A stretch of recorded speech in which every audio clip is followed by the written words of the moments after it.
अस्सलाम वालेकुम, मैं हूं रेहान तारिक और आप देख रहे हैं दास्तान। घर को आग लग गई, घर के चिराग से की मानिंद 9 मई को वतन अजीज में आग लगाने वाले कोई और नहीं, उसी जमात के कारकुनान और रहनुमा थे जिन्हें अपनी आगोश में पाला पोसा गया और हाइब्रिड तब्दीली के नाम पर मुल्क पर मुसल्लत किया गया। सियासतदानों का एक खास मकसद के तहत चोर डाकू मुल्क दुश्मन करार दिलवाया गया और मनपसंद शख्स को मुल्क की बागडोर सौंप दी गई। लेकिन आज वो किरदार आस्तीन के सांप के मानिंद अपनों ही को डसने पर तुला है। जिन्ना हाउस में लगी आग हो या पेशावर के तारीखी रेडियो पाकिस्तान में दहकते शोले, नजर आतिश जहाज का मॉडल या शहीद का सरबुरीदा मुजस्समा आज चीख चीख कर गवाही दे रहा है कि घर को आग लग गई घर के चिराग से।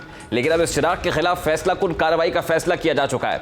फौज की जानिब से पहले ही वाशगाफ अल्फाज में ऑपरेशन क्लीन अप शुरू करने का ऐलान कर दिया गया था और आज फिर जनाब सैयद आसिम मुनीर ने सियालकोट गैरिजन का दौरा किया और जहां शौदा की यादगारों से खराज अकीदत पेश किया और उन्होंने अपने खिताब में वाज़ेह किया कि किसी को शौदा की यादगारों की बेहुरमती करने की इजाज़त नहीं दी जाएगी और शौदा मुसल्लह अफवाज, कानून नाफिज करने वाले इदारों, सरकारी एहलकारों और पाकिस्तानी अवाम के लिए फ़ख्र का बाइस है। उन्होंने कहा कि मनसूबाबंदी से किए गए हालिया अलमनाक वाक़यात की दोबारा इजाज़त नहीं दी जाएगी। पाकिस्तानी अवाम के दिलों में शौदा का अजीम मकाम हमेशा कायम रहेगा। शौदा अफवाज पाकिस्तान की रैंक एंड फाइल के लिए फ़ख्र का बाइस है। आर्मी चीफ का कहना था कि 9 मई के तारीख दिन पर कौम के लिए शर्मिंदगी लाने वाले जिम्मेदारों को इंसाफ के कटहरे में लाया जाएगा। 9 मई को लगने वाली आग पर बज़ाहिर काबू पा लिया गया है। साफ सुथराई और पतझड़ का अमल भी जारी है, लेकिन इस दिन कब, क्या और कैसे हुआ, इसकी तफसीलात भी सामने आ गई हैं। 9 मई की एक टाइमलाइन जारी की गई है जिसकी तफसीलात यकीनन दंग कर देने वाली है, जिसके मुताबिक दोपहर 2:35 से 2:40 तक मुजाहिरीन जमान पार्क में जमा होना शुरू हुए। इसके बाद 2:55 से 3:20 के दौरान यास्मीन राशिद और दीगर शरपसंद कायदीन लिबर्टी चौक पहुंचे। दोपहर 4:05 पर मुश्तिल हुजूम ने कैंट का रुख किया। 4:05 पर पहले से शरपसंदों का एक टोला शेरपाव ब्रिज पर मौजूद था, जिसके बाद 25 से 30 अफराद पर मुश्तमिल टोले ने शाम 5:15 पर जिन्ना हाउस पर पहला धावा बोला। 5:27 पर शरपसंदों ने जिन्ना हाउस पर बढ़ती तादाद के साथ दोबारा एंट्री की। 5:30 से 6 बजे तक शरपसंदों ने जिन्ना हाउस में तोड़फोड़ करके शदीद नुकसान पहुंचाया। शाम 6:07 पर जिन्ना हाउस को मुकम्मल जला दिया गया, जबकि 6:10 पर फोर्ट्रेस से शरपसंदों की मजीद तादाद जिन्ना हाउस पहुंची। 6:13 पर एक और जत्था धर्मपुरा से जिन्ना हाउस पहुंचा। 6:30 से 7:55 तक तकरीबन 2000 लोगों ने जिन्ना हाउस को मुकम्मल तबाह कर दिया। जिन्ना हाउस की तबाही का यह सिलसिला रात 8 बजे तक जारी रहा। शरपसंदों ने मिलिट्री इंजीनियरिंग सर्विसेज के दफ्तर पर भी हमला किया। तकरीबन 200 से ज्यादा जगहों पर 2 से 3 घंटे तक शरपसंदों ने पूरे मुल्क में तबाही मचाई और जिन्ना हाउस पर पूरी मनसूबाबंदी और कोऑर्डिनेशन के साथ मुनज़्ज़म तरीके से हमला किया गया।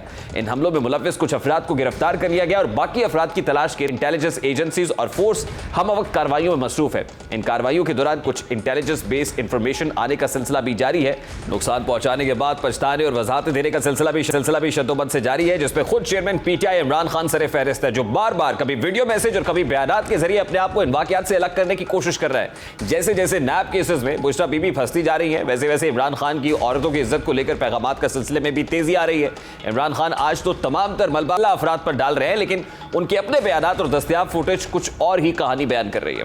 अब इस फुटेज में वलीद इकबाल का एतराफ़ तो शामिल था, लेकिन इन्हीं में इबाद फारूक नामी पीटीआई के मुतहर्रिक वर्कर चीख चीख कर बयान कर रहे हैं कि कब, कैसे और किन लोगों ने इन्हें तंसीबात जलाने और तोड़ फोड़ के लिए उकसाया।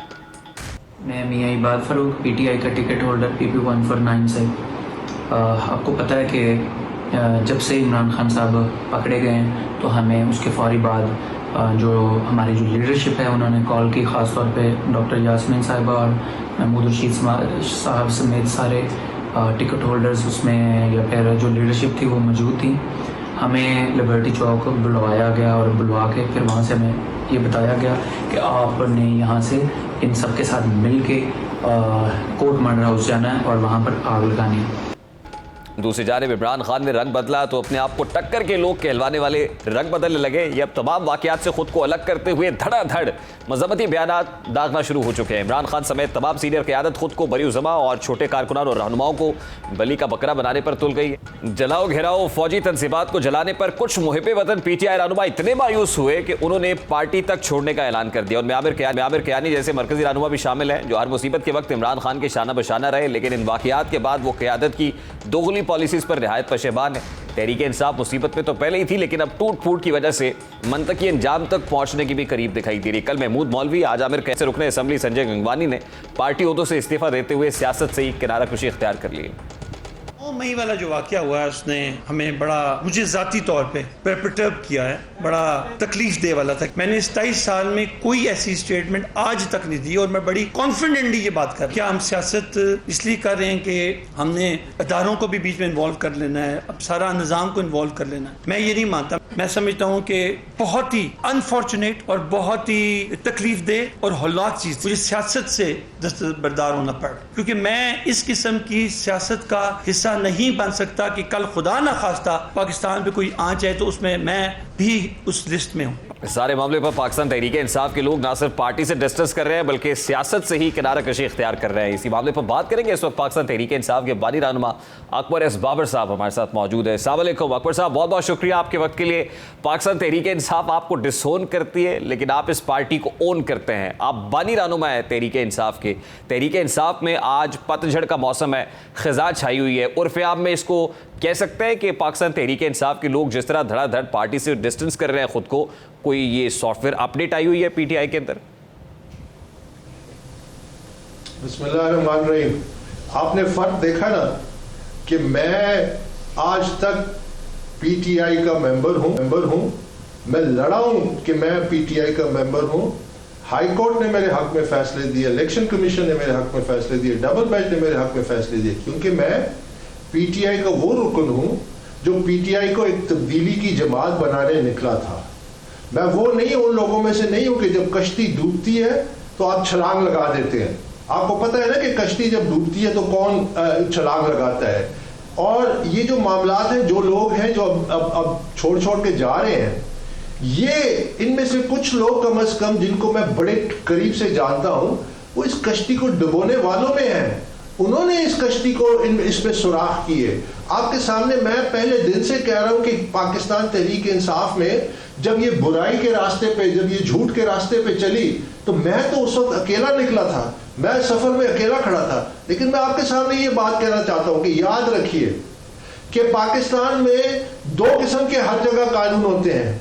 एक अल्लाह का कानून है और एक इंसान का कानून है। इंसान का कानून है 1973 का आईन। इंसान का कानून है कि जो डिटेल्ड लॉज बनते हैं उसको नाफिज करें ना करें वो अलग बात है। अल्लाह का कानून नाफिज होता ही होता है। अल्लाह का कानून क्या कहता है? अल्लाह का कानून ये कहता है कि जब कोई जालिम जुल्म करता है तो जालिम जो है उतने ही जुल्म का हकदार है। हाँ, अगर कोई माफ कर दे मजलूम तो वो एक ऐसा रास्ता है, लेकिन ये हमारा कुरान कहता है। और वो क्या है आज जो हो रहा है? जब तहरीक इंसाफ की हुकूमत थी 3.5-4 साल, कौन सा जुल्म है जो नहीं हुआ? कौन सी ज्यादती है जो नहीं हुआ अपने सियासी मुखालफीन के साथ? मेरे साथ, मैं तो अपनी बात करता नहीं।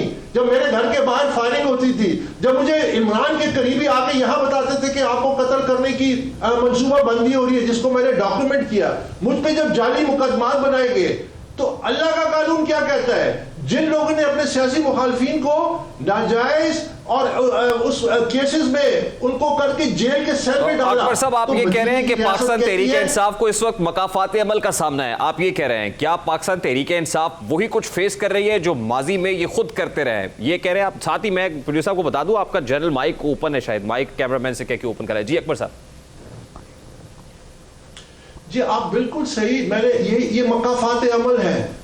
देखिए, अल्लाह की जो रस्सी होती है वो बहुत कभी कभी बहुत ढील देता है, और उसने बहुत ढील दी, इन लोगों को बहुत ढील दी, और फिर इनके दिलों पे और दिमाग पे मोहर लगा दी। अल्लाह की अब ये गिरफ्त में है, इनको कोई नहीं बचा सकता। हमें ये सोचना है कि हमने पीटीआई और पीटीआई के जो वर्कर हैं, जो इस वक्त मायूस होकर बैठ गए हैं, जिनको गुमराह किया गया, जिनको इंतशार के रास्ते पे चलाया गया, जिनको अपनी ये जो बैनुल-अक़वामी साजिश थी उसका हिस्सा बनाया गया, जिसके ये आलेकार बने और फिर उसके बाद उसके सहूलतकार बन गए। जब ज़ल्मे खलीलज़ाद, आज भी उसने ट्वीट की है, उससे पहले भी ट्वीट की है, वो जिस दिन ट्वीट करता है कि ये मौजूदा आर्मी चीफ इस्तीफा दे, उसी दिन इमरान खान हाई कोर्ट में बैठ के कहता है कि ये उंगलियां उठाता है, he points fingers at the army chief.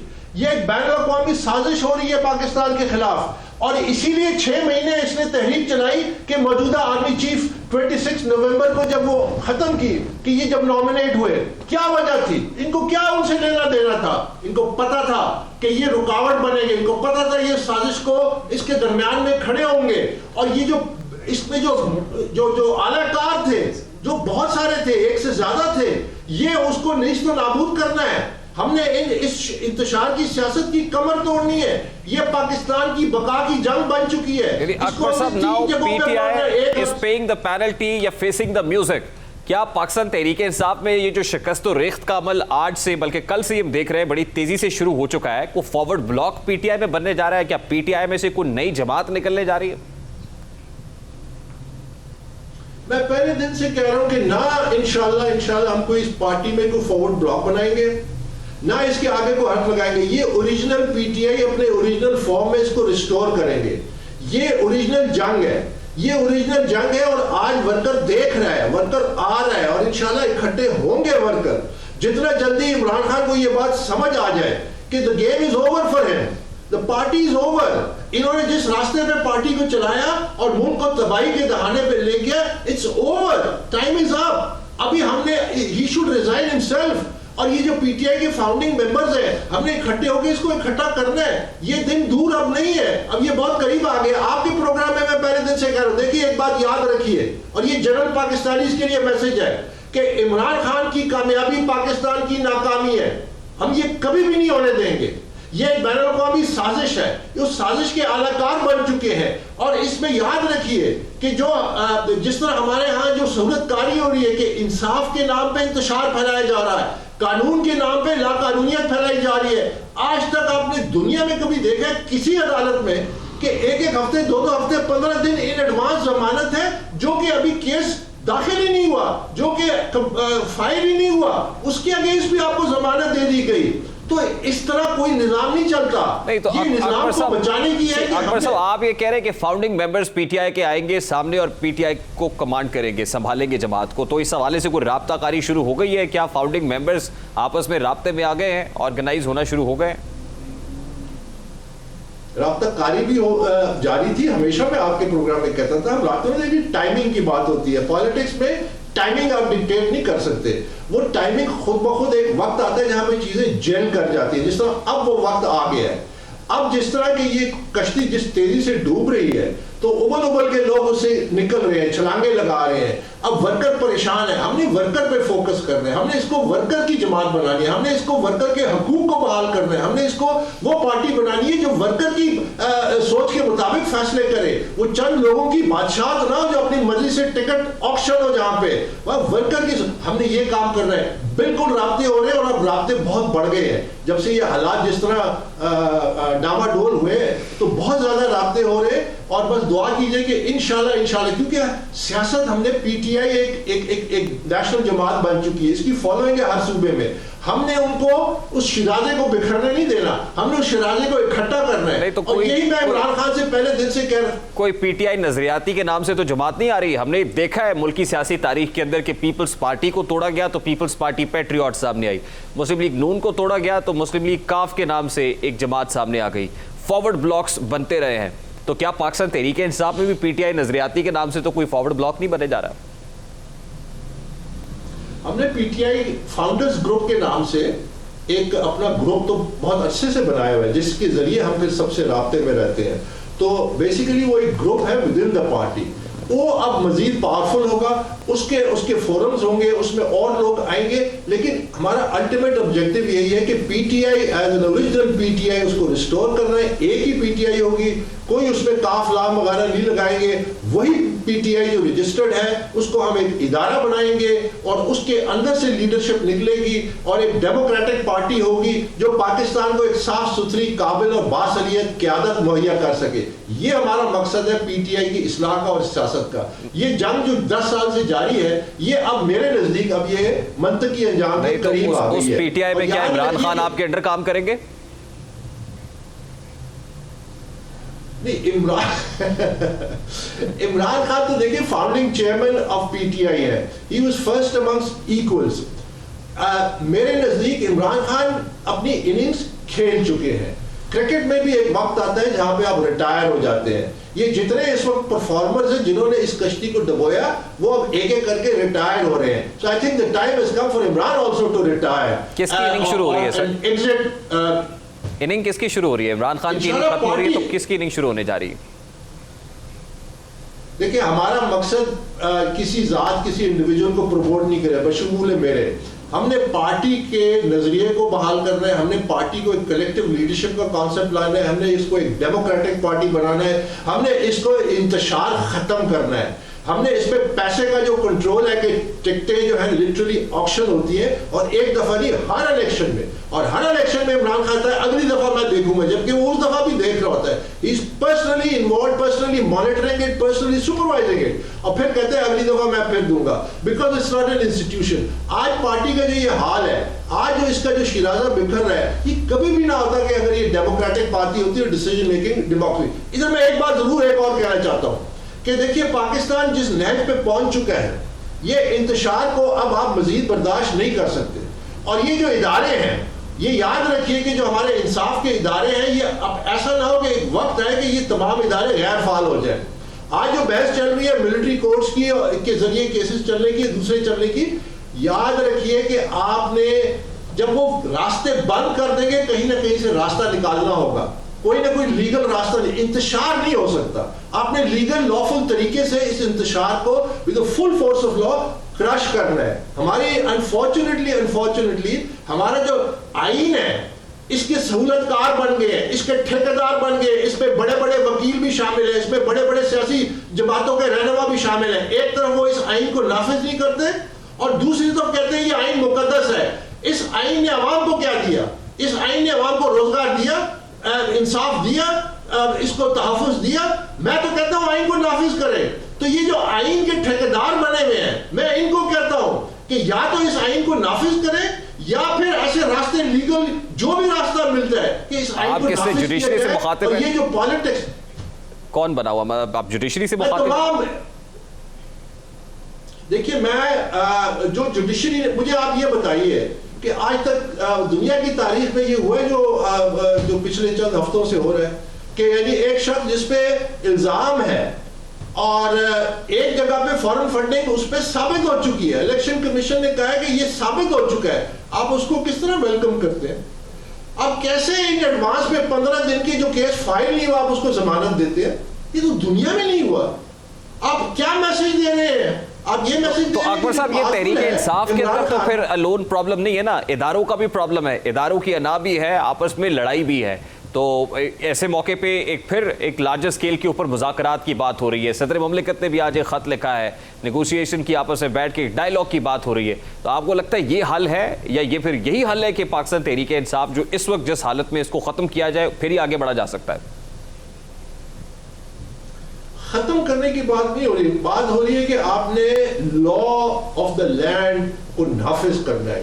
The rate of the state must be enforced. Pakistan की जो स्टेट की रेट है उसकी तहस नहस कर दी गई 9 मई को। जिस अंदाज में जो हमले हुए, जिस अंदाज में जो तशद्दुद हुआ, it was all planned and orchestrated by the leadership of PTI. There is no two opinion about it. सीधी बात करनी चाहिए। और ये जो है, जब writ of the state collapse करती है, वो स्टेट कोलैप्स कर जाता है। और ये वो इंटरनेशनल कंस्पिरेसी का हिस्सा था। जब मैं कहता हूँ बार बार, मेरी क्लिप्स चल रही है कि इस साजिश में जो सबसे खतरनाक पहलू है वो ये है कि पाक फौज और अवाम को आमने सामने लाना, और जब वो आमने सामने आ जाए फिर पाकिस्तान की बर्बादी ही बर्बादी है। जहां तक डॉक्टर आरिफ अलवी का ताल्लुक है, Arif Alvi has lost all morality and credentials to advise society. He should have resign. जब उसने 2 इलेक्शन कमीशन के मेंबर्स लगाए जो इलीगल थे, ही शुड हैव रिजाइन। जब उसने आईन, जब इमरान खान के कहने पे नोटिफाई किया और असेंबलीज को डिसॉल्व किया, ही शुड हैव रिजाइन। जिसको सुप्रीम कोर्ट ने इलीगल डिक्लेयर किया, ही should have resign when he filed a reference against a sitting judge, a senior most judge, an honorable judge of the Supreme Court of Pakistan. उसकी क्या morality है, उसके क्या credential है जो वो हमें एडवाइस कर रहा है? अगर वो इसमें इतनी मोरालिटी होती, he should have resigned, तो फिर मैं मानता इसकी बात कि he has some credibility। आप ये कह रहे हैं कि आरिफ अलवी साहब को तो आप पीटीआई का हिस्सा नहीं रखेंगे? Dr. Arif Alvi and the likes of him, absolutely not। देखिए मेरी लॉयल्टी सबसे पहले याद रखिए कि आप हैं क्या, हम क्या, हमारी लॉयल्टी ट्री क्या है।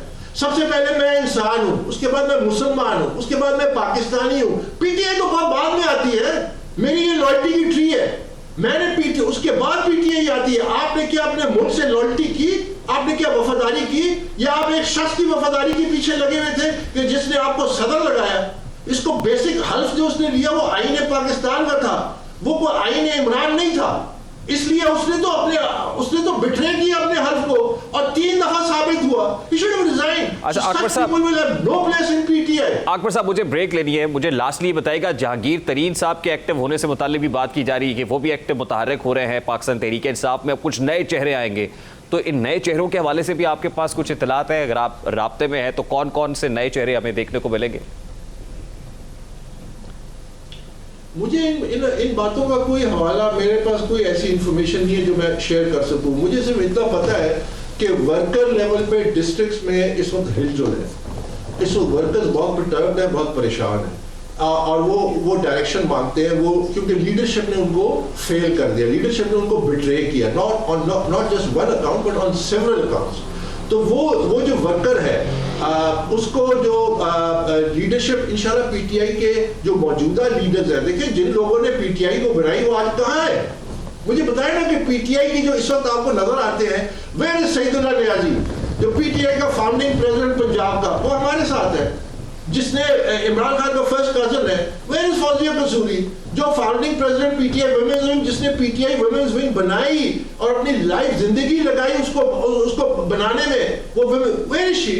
इस किस्म के मैं गिनता जाऊं तो कितने में आपको गिनवा दूंगा। हम सब इंशाल्लाह we can provide and we will provide the leadership जो इस पार्टी को जरूरत है, and that will bring also। बहुत शुक्रिया अकबर इस बाबर साहब आपके वक्त के लिए। इंसाफ के बानी रहनुमा अकबर इस बाबर हमारे साथ मौजूद थे एक ऐसे वक्त में जब पाकिस्तान तहरीक इंसाफ के अंदर विकटें गिरना शुरू हो गई हैं, पतझड़ का मौसम है, तो ऐसे में फाउंडिंग मेंबर्स आगे आने की बात कर रहे हैं और अकबर इस बाबर साहब कह रहे हैं कि राब्ते में भी है और आने वाले दिनों में हम पाकिस्तान तहरीक इंसाफ को संभालेंगे। Let's take a very quick short break और ब्रेक के बाद जब वापस आएंगे तो बिजनेस कम्युनिटी भी खासी मुतहर्रिक हो गई है इस पॉलिटिकल कियोस को समेटने के लिए। इस पर बात करेंगे, इस ब्रेक के बाद हमारे साथ रहिए।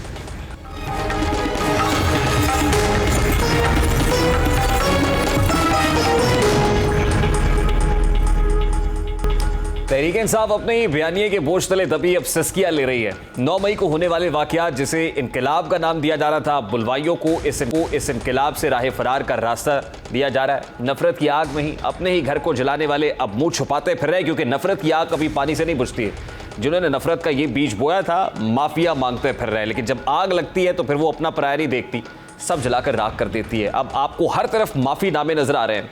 तहरीक इंसाफ की मौजूदा क़यादत अपने ही कारकुनान से पल्ला झाड़ने की कोशिश कर रही है। कारकुन अपने लीडर्स की जानिब हैरान होकर देख रहे हैं कि ये वो लोग हैं जो इनकलाब का दर्स देते थे, जो बगावत को जहाद कहते थे, आज वही इसे फसाद कह रहे हैं। आज सदर साहब ने भी एक अहम बयान जारी किया है। उन्होंने गुजारिश की कि मौजूदा सूरत हाल में तमाम स्टेक होल्डर्स ठंडे और गहरे सांस लें। सदर मुमलिकत आरिफ अलवी ने कहा कि तमाम स्टेक होल्डर्स को कहता हूं कि दोबारा सोचें। मुक्तदरा और सियासी हलकों में बहुत से काबिल लोगों को ज़ाती तौर पर जानता हूँ। उन्होंने कहा कि ईरान और सऊदी अरब के दरमियान कायम होने वाला अमन गैर मामूली है। क्या हमारी क़यादत भी ईरान और सऊदी अरब जैसी अजमत का मुजाहरा कर सकती है? सदर मुमलिकत डॉक्टर आरिफ अलवी का मजीद कहना था कि रोज़मर्रा के वाक़यात और सख्त बयानबाजी लोगों की सोच को धुंधला देती है। सदर साहब की सोच यकीनन खुशायद है, क्योंकि सिर्फ तहरीक इंसाफ के कारकुन ही नहीं, आवाम भी इस वक्त मुश्किल सूरत हाल में है। सियासी बेयकीनी जहां आगे बढ़ने का कोई रास्ता ना हो, वो यकीनन मुश्किल वक्त होता है। सियासी डायलॉग का आगाज़ हुआ तो आवाम की बड़ी तादाद ने इसे वेलकम किया, लेकिन 9 मई को जो कुछ हुआ उसने सारे मफामती अमल पर एटम बम गिरा दिया है। पहले खान साहब जोम में थे कि बाकी सब चोर हैं और मैं चोरों के साथ नहीं बैठूंगा। अब हुकूमत का कहना है कि ये दहशतगर्द पार्टी है, बुलवाई हैं, इनके साथ कोई मुज़ाकरात नहीं हो सकते। आज अटॉर्नी जनरल का यह बयान भी अहम है कि मौजूदा हालात में बातचीत या मुज़ाकरात मुमकिन नहीं। मुज़ाकरात सिर्फ हालात ठीक होने की सूरत में ही किए जा सकते हैं। तो सवाल यह है कि हालात ठीक कौन करेगा? इस वक्त पूरे मुल्क में एक नफरत और वहशत का माहौल है, लेकिन कल कुछ ऐसी मुलाकातें हुई हैं जिनसे एक बार फिर से उम्मीद बंधी है। कल शाम मुल्क के मारूफ ताजर गौहर एजाज के घर मुल्क के बड़े ताजर और कारोबारी शख्सियात जमा हुई।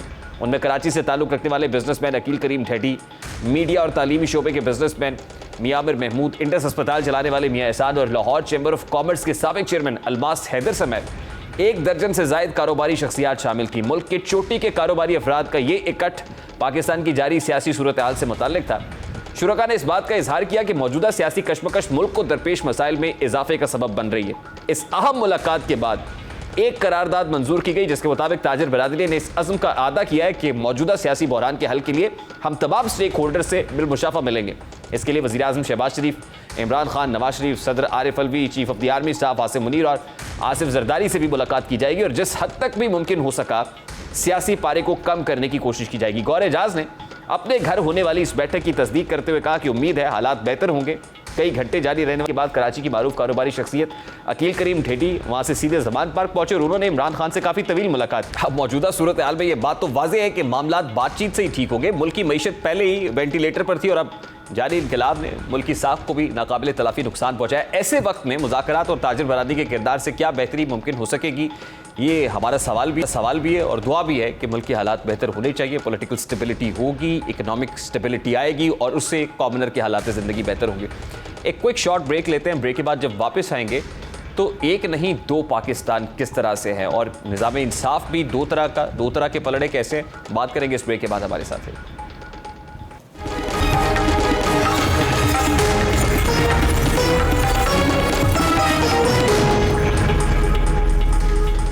आज अर्ज़े वतन पर एक अजीब तमाशा बरपा है। दो तबकाती तकसीम इतनी गहरी और वाज़ेह है कि छुपाए नहीं छुप रही। एक लीडर के लिए दिन रात की परवाह किए बगैर अदालतें लगती हैं, थोक के हिसाब से बर वक्त और सस्ता इंसाफ मुहैया किया जाता है और वही लीडर मासूम अवाम को फौज के खिलाफ खड़ा करके अपने मकासद हासिल करने की कोशिश करता है और नाकामी के बाद अपने वर्कर्स को तनहा जेलों में सड़ता छोड़कर अलहदगी का ऐलान कर देता है। इसके बावजूद उसके लिए ना तो निज़ाम इंसाफ का दरवाज़ा बंद होता है, ना ही उसे कोई हाथ लगाने की सोचता है। शायद ये इसकी पॉपुलैरिटी का नशा है जो अब निज़ाम इंसाफ को भी चढ़ चुका है। दूसरी तरफ एक पसमानदा सूबे बलूचिस्तान जहाँ जानबूझकर महरूमियों की आग में झोंका गया, उससे ताल्लुक़ रखने वाला लीडर मौलवी हिदायतुर रहमान जो 6 माह कैदो बंद की सोबतें बर्दाश्त कर रहा है, 6 माह से अंदर है, लेकिन इसके लिए कोई आवाज़ उठाने को तैयार नहीं। पॉपुलैरिटी की बात की जाए तो उसकी पॉपुलैरिटी मुल्क की सबसे बड़ी जमातों के रहनुमाओं को कम तो नहीं है। उनकी हर आवाज़ पर लाखों लोग निकलते हैं, भूख प्यास की परवाह किए बगैर महीनों धरने पर बैठे रहते हैं, लेकिन कोई अदालत, कोई भी इदारा उनको रिलीफ देने के हक में नहीं है। गुरबत और दहशतगर्दी का शिकार बलूचिस्तान का ये रहनुमा अपने सूबे के वसाइल पर अपने हक के मिल्कियत की जंग लड़ रहा है। इस सूबे के रहने वालों में नाराज़ी है, मायूसी है, एहसास कमतरी है और एहसास महरूमी।